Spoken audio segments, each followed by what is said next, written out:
നമ്മൾ കഴിഞ്ഞ വീഡിയോയിൽ പറഞ്ഞ പോലെ തന്നെ കൊല്ലങ്കോട് നിന്ന് ഒരു 11:30 ആയപ്പോൾ നമ്മൾ ഇറങ്ങി. ഉച്ചയായപ്പോൾ പാലക്കാട് എത്തിയിരുന്നു. പാലക്കാട് നമ്മൾ ലഞ്ചിന് ശേഷം നമ്മുടെ ഡെസ്റ്റിനേഷനിലോട്ട് പോവുകയാണ്. കൊല്ലങ്കോട് നിന്ന് പാലക്കാടിലോട്ട് ഓൾമോസ്റ്റ് ഒരു 25 കിലോമീറ്റർ ഉണ്ടായിരുന്നു. ഇവിടുന്ന് നമുക്കിനി ഒരു 13 കിലോമീറ്റർ കൂടി നമ്മുടെ അടുത്ത ഡെസ്റ്റിനേഷനിലോട്ടുണ്ട്. നമ്മളിപ്പോൾ പോകുന്ന റൂട്ട് എന്ന് പറയുന്നത് പാലക്കാട് ടൗണിൽ നിന്ന് മലമ്പുഴ ഡാമിലോട്ടുള്ള ബൈപ്പാസ് റോഡ് വഴിയാണ്. പാലക്കാട് നിന്ന് ഓൾമോസ്റ്റ് ഒരു 7 to 8 കിലോമീറ്റേഴ്സ് ഉണ്ട് മലമ്പുഴ ഡാം വരെ. അവിടുന്ന് കുറച്ചും കൂടെ യാത്ര ചെയ്താൽ നമ്മുടെ ഡെസ്റ്റിനേഷൻ.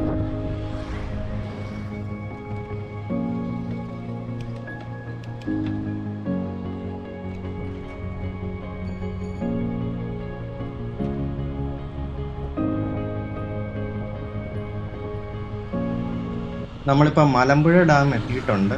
മലമ്പുഴ ഡാമിൻ്റെ മെയിൻ എൻട്രൻസ് നമ്മളവിടെ കയറിയിട്ടില്ല. അവിടെ അത്യാവശ്യം നല്ല ക്രൗഡഡ് ആയിരുന്നു. നമുക്ക് സൈക്കിളൊന്നും വെക്കാൻ ഒത്തിരി സേഫായിട്ട് ഒത്തിരി ഏരിയ ഒന്നും ഇല്ലായിരുന്നു. സോ നമ്മൾ മലമ്പുഴ ഡാമിൻ്റെ അവിടെ നിന്ന് 2 ഡീവിയേഷൻസ് ഉണ്ട്, റൈറ്റും ലെഫ്റ്റും. നമ്മളിപ്പോൾ ലെഫ്റ്റ് സൈഡ് എടുത്തുള്ള റൂട്ടിലാണ് ഇപ്പോൾ പോകാൻ പോകുന്നത്.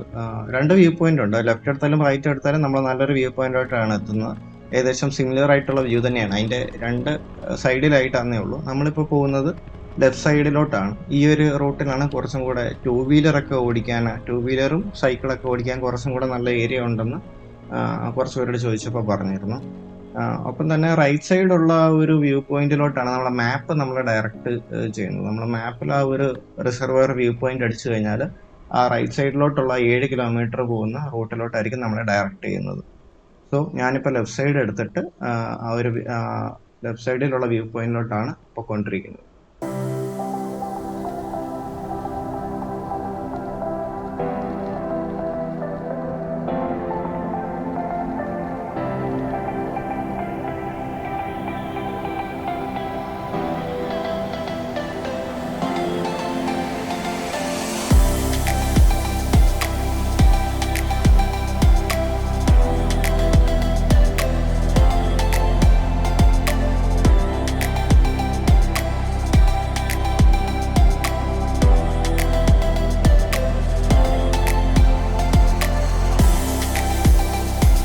നമ്മുടെ ഡെസ്റ്റിനേഷനായ കവ ഐലൻഡ് എത്തി.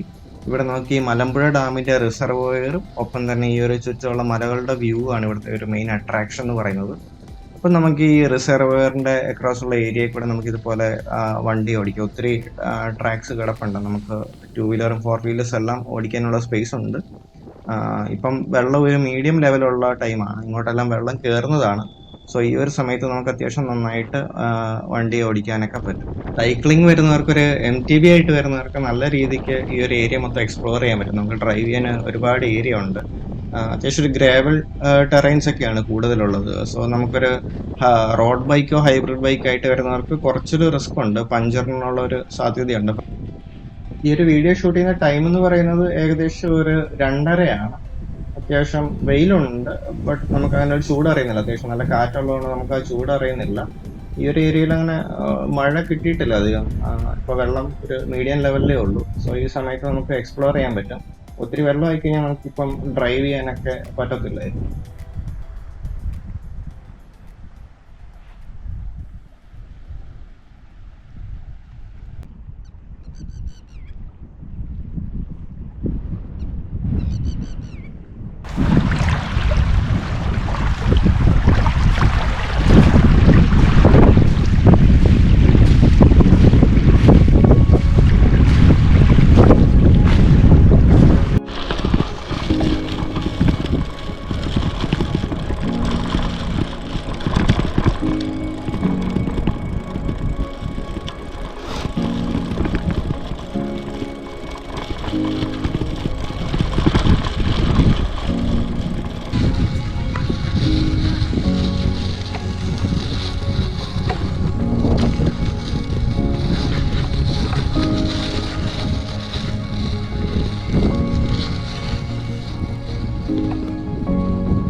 നമ്മളൊരു 1 അവർ അടുത്ത് കവയിൽ സ്പെൻഡ് ചെയ്തതിന് ശേഷം നമ്മളിപ്പോൾ റിട്ടേൺ പോവുകയാണ്.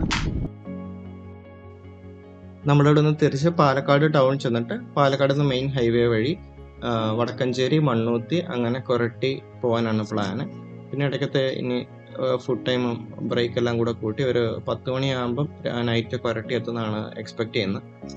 നമ്മൾ ഏർലി മോർണിംഗ് തുടങ്ങിയതാണ്. അപ്പം ഇന്നത്തെ മെയിൻ 2 കൊല്ലങ്കോടും കവ ഐലൻഡ്സ് നമ്മൾ കവർ ചെയ്ത് നമ്മൾ റിട്ടേൺ പോവുകയാണ്.